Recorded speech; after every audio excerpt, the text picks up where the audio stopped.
Hello and welcome to News Central TV. I'm Roshan Usman. The top stories this hour. PDP governors in emergency talks with party bigwigs over widespread defections. Troops of the Joint Security Task Force, Operation Safe Haven, arrest suspected gun runners, recover arms in Plateau. Pope Leo XIV calls for world peace in First Sunday address. Details shortly.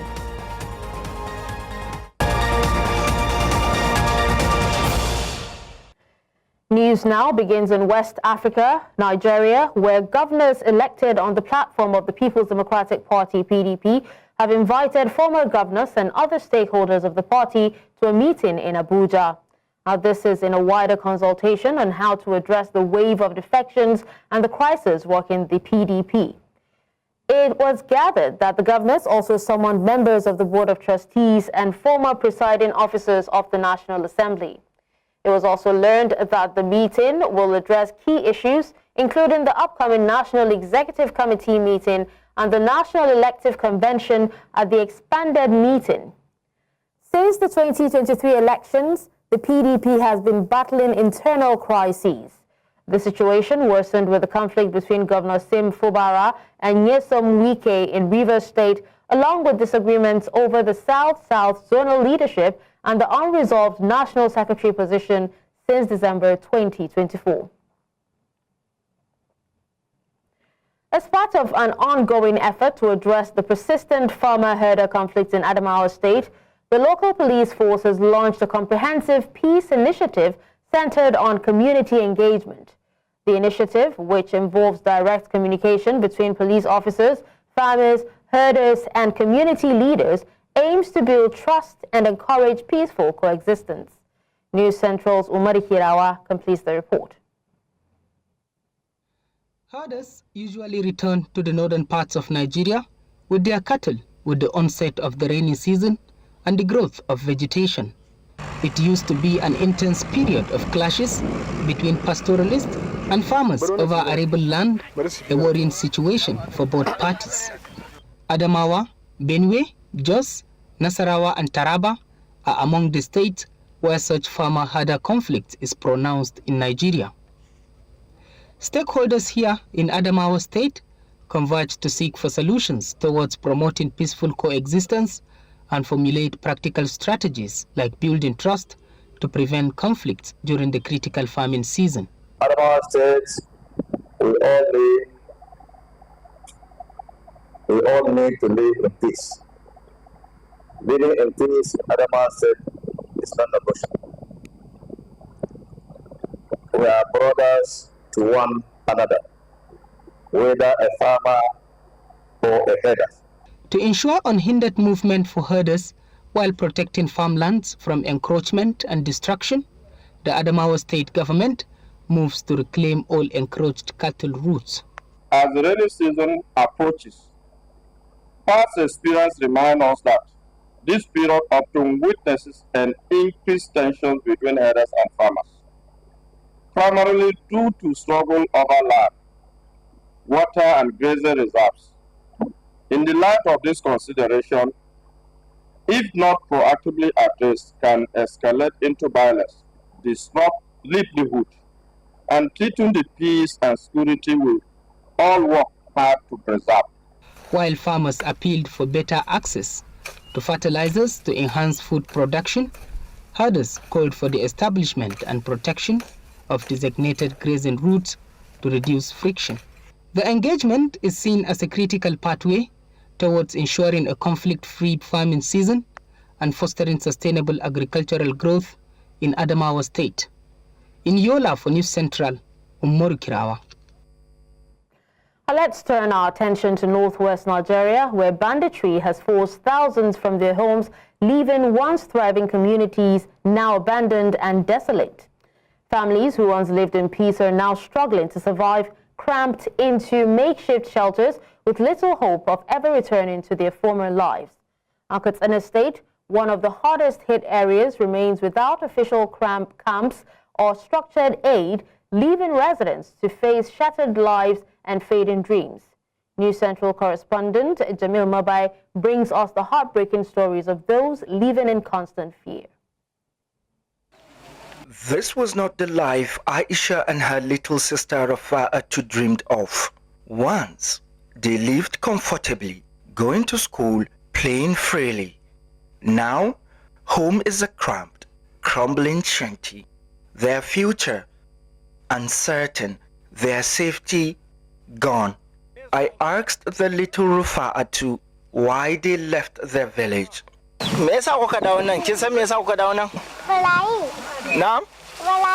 She mutes one word, bandits, that shattered their world. Rafa'atu used to go to school.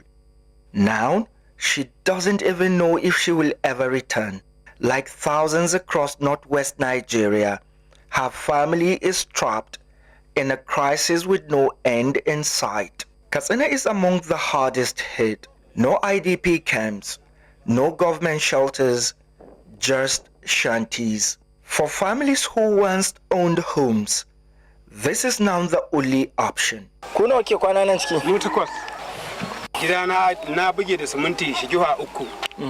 Daki nawa? Daki uku. Sai dakin hatsi guda. Hudu kenan. Sai zaure. Sai kitchen. Duka akwai. Amma zaman zo nan cikin kara. No mattress, no bed, just the bare floor. Ina ba wai labarin ka jana batun katifa sauki ya zo kenan. Bai dadi. Amma an babu dadi ai duk inda ka samu dan tabbata ne zamu shi ya ka. Dan shirin da mu da iyali yawa. Yet, for these families, it is still safer than home because home is now a war zone. Ai to ayan ne na tabbata haka Allah ko nawa zaka bani ban yi mutun nan. Ko ma nawa zaka bani in tayi ma Allah bani zuwa. Wallahi ƙara mace jo. Duwana yan ta'adda. Gashi baki kiran malin. Bandits don't just steal property, they steal lives. They kidnap, they kill, they terrify. And for those who escape, the trauma lingers. Buga mai waya sai dan ta'addan ya bude baki yace min ba shi bane ba hakili bane ba ni ne dan ta'adda nace kai ne dan ta'adda yace ina ce subhanallahi ni Allah mun tsakani da kai sai yace sauran ni nace ni yace ni yace nace to mun yi ba ni ba a taɓa sabgar da ban je ba amma saboda wannan kalmar da wannan dan ta'adda ya min nace ba ni zuwa ban je ba wallahi Allah ya dama ga annan mutanen ba su kin gani sam. This is the reality for thousands in Katsina, displaced, forgotten, living in shadows. They did not choose this life. Banditry forced it upon them. And until something changes, their suffering will only grow. In Katsina, for News Central, I am Jamil Mabai. Troops of the Joint Security Task Force, Operation Safe Haven, have arrested 2 suspected gun runners and kidnappers in the Baruten Ladi local government area of Plateau State. Now, the spokesperson of the Operation Safe Haven, Major Nantib Zakom, disclosed this in a statement on Sunday. He said the arrest followed a sting operation carried out in the early hours of Sunday, May 11, at the Marit Mazat in the Baruten Ladi local government area of the state. Now, the suspects, identified as Yahya Adamu and Saidu Haruna, were arrested during a series of intelligence-led operations conducted in collaboration with the Security Intelligence Agency. Adamu was apprehended on May 10th in Barakangangare. His arrest led to a follow-up operation on May 11 in the Marit Mazat, also in Baruten Ladi, where troops apprehended Haruna and recovered an AK-47, one AK-47 magazine, and an ITEL mobile phone. The Nigerian Army says it has arrested 12 terror suspects linked to the breakaway Boko Haram faction known as Mahmuda in Kwara State.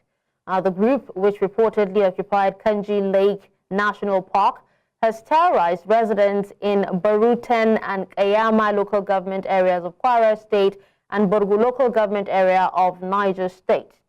Now, the general officer commanding 2 Division, Obinna Onubogu, said the suspects were captured during raids on the park and surrounding border communities as part of Operation Park Strike 4. 2 suspects are confirmed armed bandits, while others are accomplices. Troops said they cleared out 90 kilometers into Kanji Forest, dislodging bandits and restoring security. Onubogu also met local leaders to boost morale and reassure residents following orders from the Chief of Army Staff to flush out criminals from the area. Now, still on security matters, the Kogi State government has reaffirmed its commitment to the security and well-being of its citizens, assuring the public that efforts to safeguard lives and property are being intensified across the state. In a statement issued on Saturday, the Commissioner for Information and Communications, Kingsley Femi Fangwa, described recent security threats as desperate attempts by criminal elements to disrupt the peace in the state. Fangwa emphasized that these threats will not weaken the resolve of Governor Ahmed Usman Ododo's administration to uphold law and order.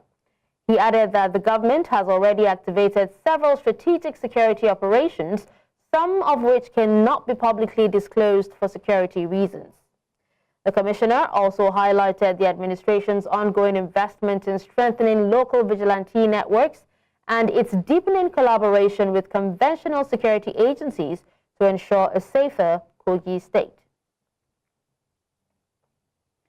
Now, let's head to Rivers State, where the government is calling for stronger collaboration between security agencies and communities, stakeholders, and residents also to tackle the rising threat of sea piracy, illegal oil bunkering, and other forms of criminal activity in the state. The charge was made by the state sole administrator, Vice Admiral Ibok Ete Ibas, retired, during a town hall security stakeholders meeting held in Okpobo town on Saturday.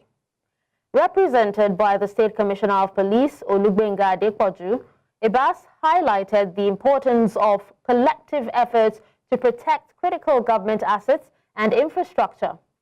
He assured residents that the government is committed to improving health care, education, road rehabilitation, and other key welfare initiatives to improve living standards in the region. In his welcome address, the administrator of Okpogbo Nkoro local government area, Mr. Frederick Akpeafi, described the meeting as timely and essential, urging participants to engage in meaningful and constructive dialogue. There are lingering concerns about the state of democracy in Rivers State as Democracy Day edges closer. Now, women under the banner of Rivers Women Unite for SIM, a group at the forefront of the campaign for the restoration of democracy, are once again calling for restitution in Rivers State. News Central's Biola Festus has more in this report. It has been 7 weeks and Rivers State is still locked down in emergency rule. Voices have been raised and appeals have been made with hope that Mr. President will reconsider his decision. As Nigerians brace up to celebrate 25 years of the breakout from authoritarian regime to democracy, concerns are growing about how Rivers State will commemorate the day. There is no market. Women are suffering. Nothing is happening. Please, President, help us. We need our governor. This only governor will come make our life better for Rivers State. Now they can't come out. We beg our president, please bring back our governor for us. We that are Muslims in the states, we beg him to bring back our governor because he mean well for us. Please, our president, reinstate our governor. He's a peace-loving man. He has no problem.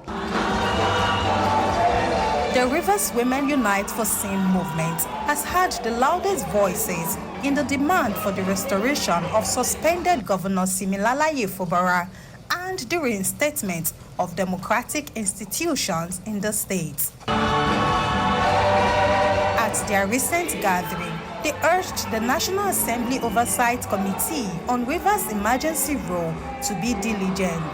The emergency rule has hindered the deployment of resources for meaningful development. Mr. President, we Rivers women support the process of peace and reconciliation and urge the National Assembly Oversight Committees on the implementation of the emergency rule to engage with the relevant stakeholders on how to broker peace among the gladiators. We are appealing to His Excellency the President of Nigeria, Tinubu, to tamper justice with peace.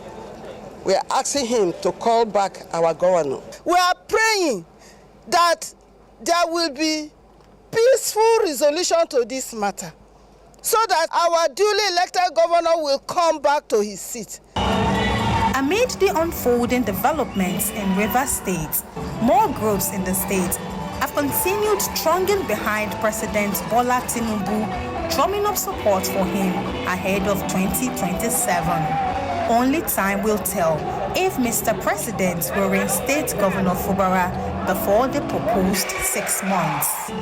In Port Harcourt, the Rivers State capital for News Central, Biola Festus. Away from that, corn oil producing the oil exploration outfit of Nigerian telecom and oil billionaire Mike Adenuga has made another bold move in Africa's energy industry by achieving a major milestone, the export of Nigeria's newest crude oil blend known as the Obodo blend.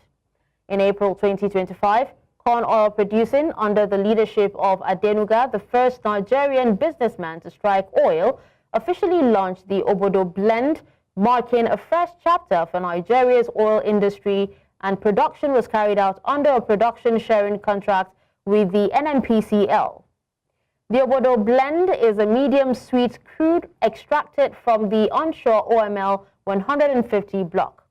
This block is managed by Continental Oil and Gas Limited, one of the operating companies under Adenuga's corn oil producing, which holds 6 oil blocks across the Niger Delta.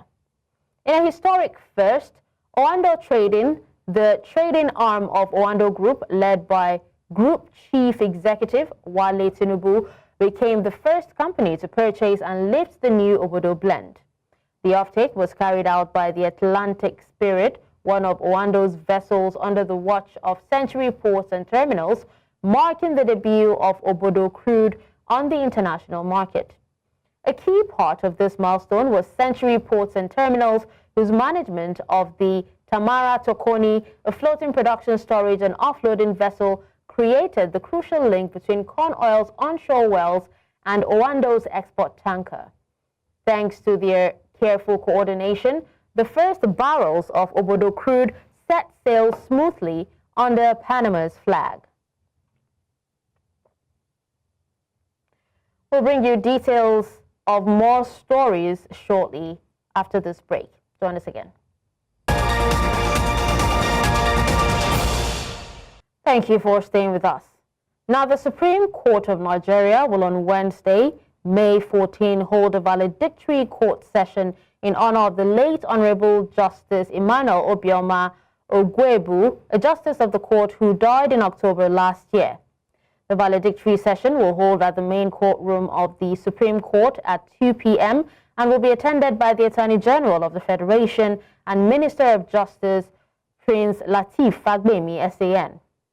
The statement on Sunday by the Director of Information and Public Relations of the court, Dr. Festus Aweneri Akonde, said that the late judicial icon passed away peacefully in his sleep on 28th of October 2024 at the age of 91.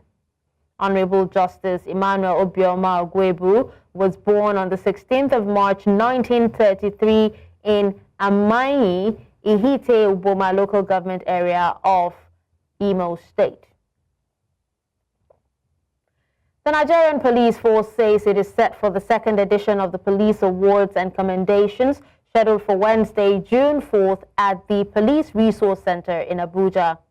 Speaking to journalists in Abuja, the Force Public Relations Officer, Olumuyiwa Adejobi, said the initiative, approved by the Inspector General of Police, Kayode Egbetokun, is aimed at recognizing officers for acts of bravery, professionalism, integrity, and exceptional service across the country.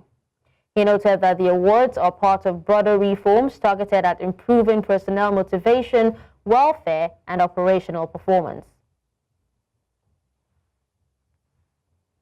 This awards and commendations ceremony is a part of a more comprehensive response package aimed at improving personnel overall welfare and motivation.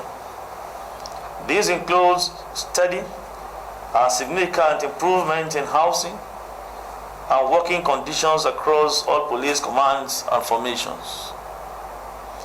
It also includes the emplacement of a credible and transparent reward system which will identify, recognize, and honor acts of honesty, gallantry, dedication, patriotism displayed by our officers.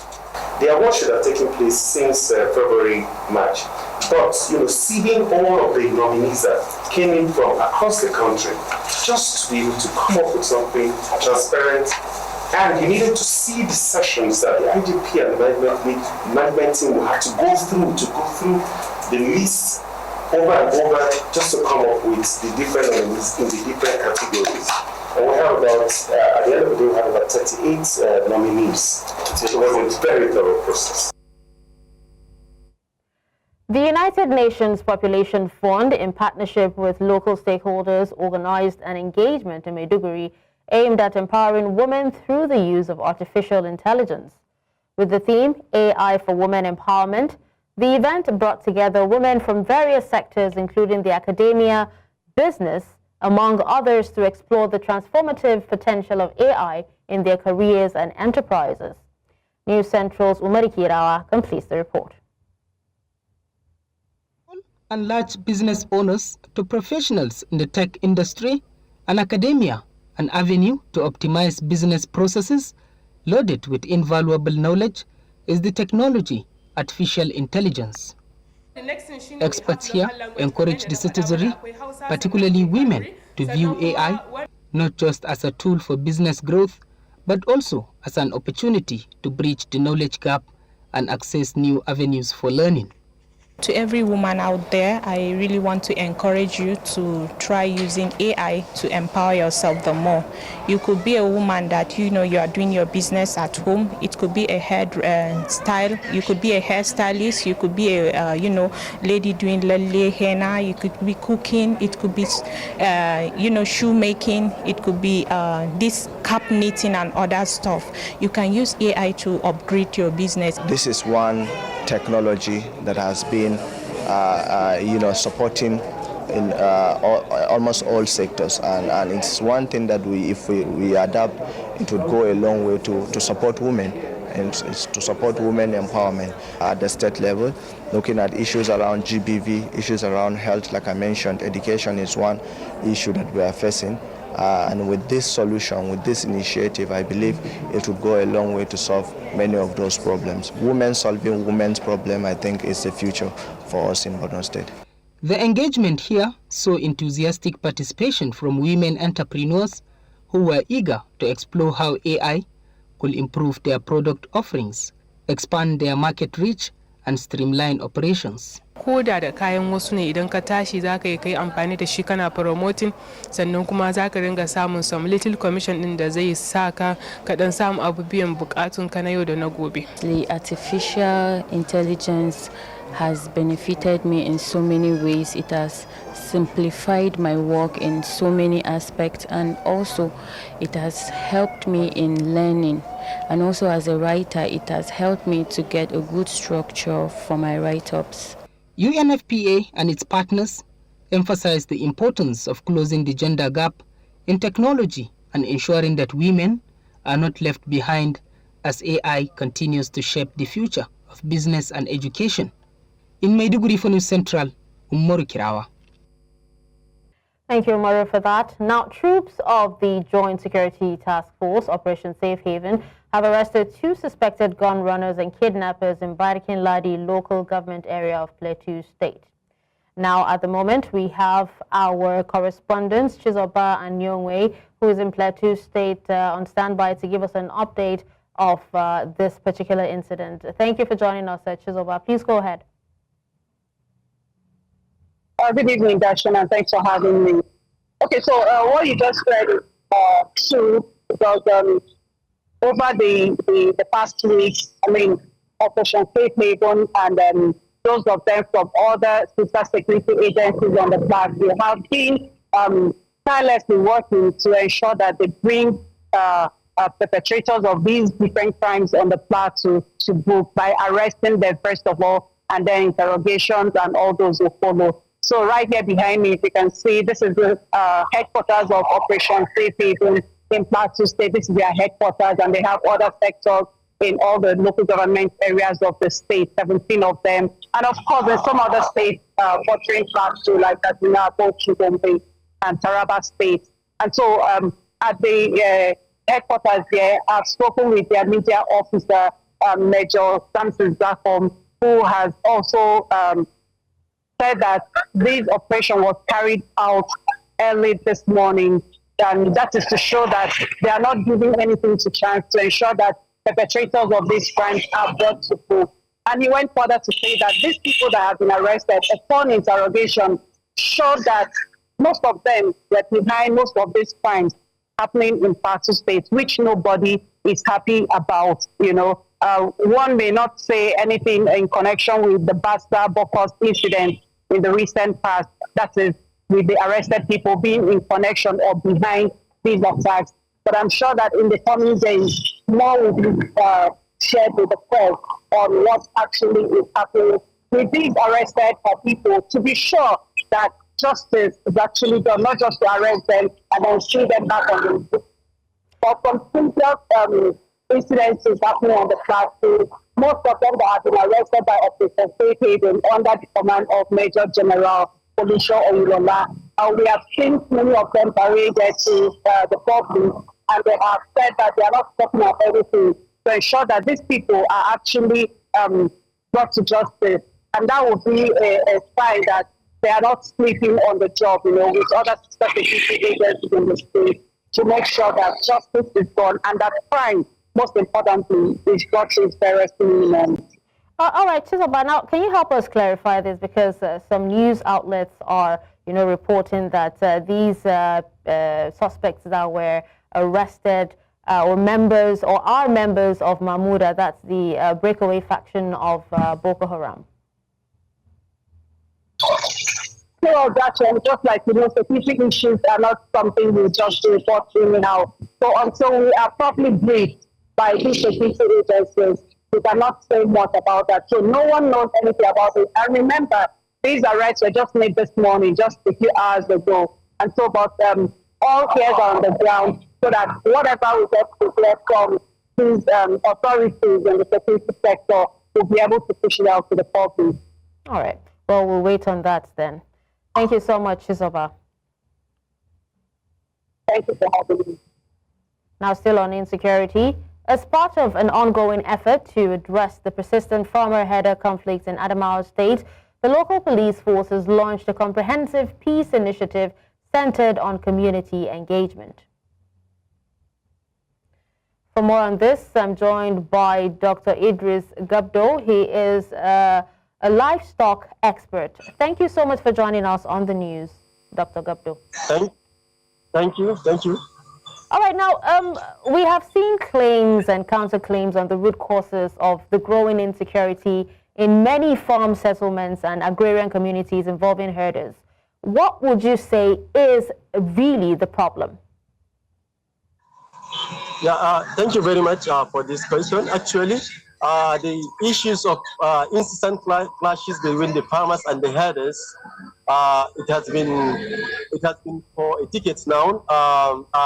We all know, we cannot shy from the reality. Actually, we all know that the incessant clashes is as the result of the the competition between the little available natural resources that we know that is not increasing by the day is diminishing. We all know what causes this. The issue of climate changes, we cannot, which is not a myth, it's a reality. The earlier we harness the little resources we have, the better for us. Thank you. All right, so would you say that it is only a quest for farmlands as against grazing fields, or would you suspect, or do you suspect it's an ethno-religious or political biases in the mix? Actually, the issue of the farmers and the herders is a multifaceted. There are political inclination, there are political affiliation, there are also ethno-religious, and there are also tribal and regional issues, actually. But sometimes we know primarily the main causes is that, but sometimes politicians and other people do take advantage of the situation to ignite and cause mayhem to the team agrarian or the herders. Thank you. All right, now, Dr. Gabdo, how effective would you say government interventions has been, in curbing these conflicts? Do you also suspect some sort of insincerity on the part of security agencies, as many people have repeatedly alleged? Sorry, please, can you come again? The place is now. So I was asking, if you can hear me, how effective government interventions have been in, ending these conflicts. Would you say that, security agencies are being sincere about, what they're doing to stop insecurity? Thank you. Government is doing, of recent, the present government institute a livestock reform committee headed Professor Tairu Jega, which they are doing very well in terms of policy implementation. And a typical example, Borno State government too, there is a particular agency known as BOLMA that is studying with the responsibility of implementing projects that is affecting livestock sector, improving livestock value chain. So government is doing a lot, but sometimes they are not intentional. What I mean that they are not intentional, we all know that the best approach to address this issue is ranching.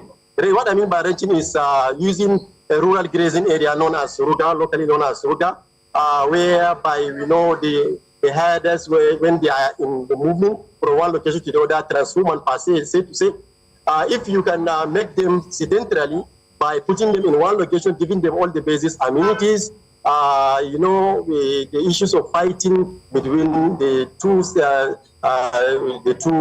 stakeholders, that is farmers and herders, can be minimized, so to say. Thank you. Okay. So as a livestock expert, Dr. Gabdo, would you say that the National Livestock Transformation Plan is working? If no, what are the challenges they're facing? I would say in other way is working, but in other states, because there are issues, there are a lot of political and agitation regarding the national livestock transformation. There are some regions that accepted it wholeheartedly, they are willing, their governors are willing, and there are regions that there are some agitation from the people that the national livestock transformation is more or less like trying to help a particular segment of the people. But to be frank, if for every challenges, when government take it as an opportunity, definitely I see a lot of opportunities in even the crisis itself. Because when these so-called herders have been centralized, having a central database, whoever comes from a new location, his database should be captured. He should have his address. Everybody should know his whereabouts, the numbers of his households. So they should give him house. They should give his children school. They should give a water point for his livestock, and also alternative livelihood support. It can also go a long way in addressing this issue. In other way, a government should also improve their own capability by enhancing their other livelihood. What I mean by other livelihood is that categorically, I will say livestock subsector is not contributing a lot to the Nigerian GDP. The last quarter of 2024, agriculture contribute about 24.7% to the Nigerian GDP, which crop production contribute about 23 point something. Livestock contribute less than 2%, which is grossly inadequate because the resources is not well harnessed. I have my reason for saying that when the value of the product, the product value chain in livestock is not well given so much value, definitely it will not attract attention to the Nigerian government and also in the global market. So when their value chain is being harnessed, what I mean by is being harnessed, the necessary attention, they give the necessary attention. When the government gives the necessary attention, and at the end of the day, they are ready to take what they produce and market it in the national market and the global market, definitely Nigerian livestock sector will contribute a lot in the Nigerian economy. Thank you.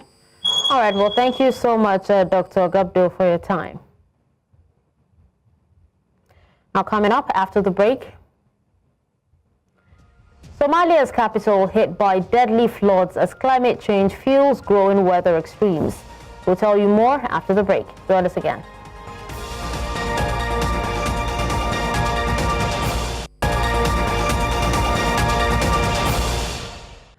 Still in West Africa, authorities in Niger have arrested 3 journalists working for a private radio station, marking the latest detentions of reporters since the military junta seized fire in a coup in 2023. Now, according to Ibrahim Manzo Diallo, head of the Air Info Media Group, which owns the radio station, the 3 journalists were detained in Agadez this week after reporting on the alleged end of security contracts between Niger and its Russian ally. Niger has been grappling with violence from Al-Qaeda and Islamic State-linked groups and has been under military control since a coup in July 2023. Civil society and human rights organizations have raised concerns over increasing rights abuses and breaches of civil liberties under the junta's rule.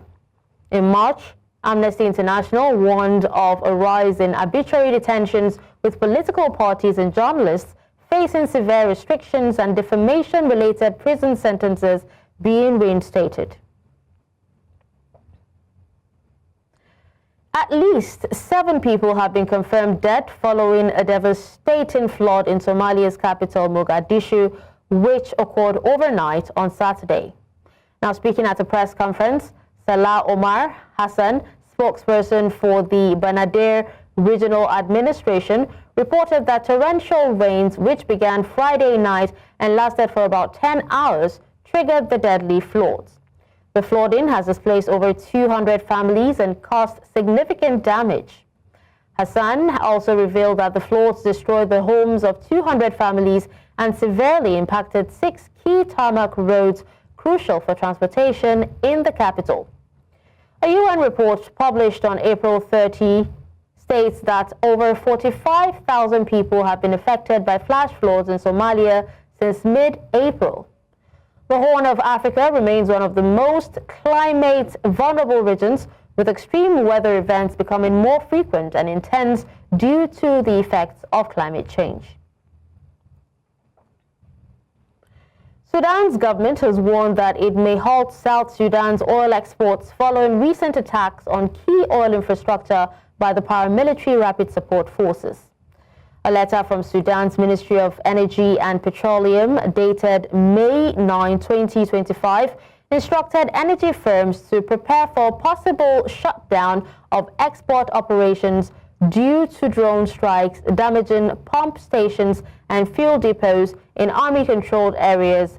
And South Sudan, which depends heavily on this pipeline for exporting around 110,000 barrels of oil per day, resumed exports in January after repairs to a pipeline damage amid Sudan's conflict. The potential shutdown threatens South Sudan's fragile economic recovery, which relies on oil revenues for about 98,000 of government income. No immediate response came from South Sudanese officials.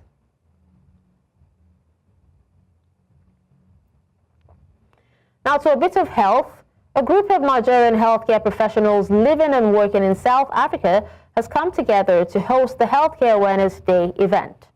The initiative is designed to provide essential health education, medical tips, and free services to communities across Johannesburg. Bongani Siziba has more on the story. A special day unfolds dedicated to healthcare and hope for these individuals with love from the Nigerian healthcare professionals. This is not the first time we have been doing it. For 5 years now, we've been going to our communities. We give them health education because we believe prevention is better than cure. We tell them what to do, how to live healthy, how to identify simple signs and symptoms, and how to report immediately when they see the signs and symptoms. Their mission to empower South African communities with knowledge, care, and compassion regardless of nationality. Many in the community say they have heard negative stories about Nigerians living in South Africa, but today they are thankful. I want to say to people, it's not all Nigerians are bad. Some of Nigerians, they are good people. So sometimes you don't take bad things that they are doing. You must focus. You must check when they are doing good things also. Thank you so much for this program. We are very happy, and we are all welcome to our community. Healthcare is a human right. No matter where you come from, everyone deserves good care. They did not just treat, but educate and uplift the spirit of those in need. As professionals, we are coming out to show the population, to show the community of South Africa where we are based, that we are not all the same. We are coming to show them that, yes, there are good people, there are good Nigerians. We professionals, we nurses, we are good. We are coming out to give out of the abundance of what we have. Some of us have been trained back there from our country. Some of us have been trained here in South Africa. We've gained from the resources of this country, and it is only legal for us also to give it back to the society. These Nigerian nurses say they will continue to serve with love, giving back one community at a time. In Johannesburg, for News Central, Bongani Siziba.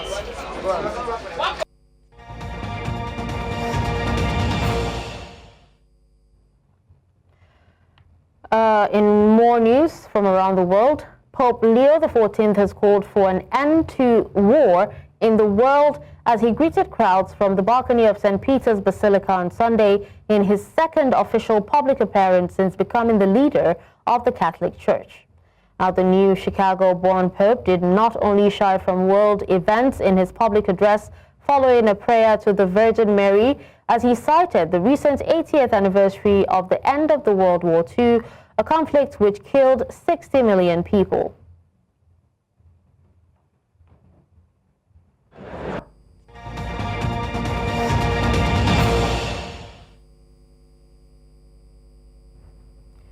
In the world of sports, Canada claimed gold in the inaugural mixed 4x100 meter relay at the World Athletics Relay on Sunday, clocking a season's best of 40.30 seconds in Guangzhou, China. The Canadian team dominated from the start with strong legs from the Sad McCreath, Maria Eloise Leclerc and Duan Asemota, setting up anchor Eliza Ajibi to finish the race. The victory capped a perfect weekend after they led in the heats on a rain-soaked Saturday. Jamaica secured silver in 40.44 seconds, while Britain took bronze with 40.88 seconds. Pre-race favorites, the USA, missed the final due to a baton error. Meanwhile, the US won the mixed 4x400 meters with a championship record 3:09.54 ahead of Australia and Kenya. Newcastle United have moved within touching distance of Champions League football after a crucial victory over 10-man Chelsea at St. James Park. Now, Sandro Tonali gave the Magpies scored after just 112 seconds. Chelsea striker Nicholas Jackson received a red card from striking Sven Botman before half-time, And despite Chelsea's second-half revival under Enzo Maresca's tactical adjustments, goalkeeper Nick Pope made crucial saves to deny the visitors. Bruno Guimaraes sealed the win with a deflected stoppage-time goal. The victory puts Newcastle in prime position to secure Champions League qualification with just 2 matches remaining.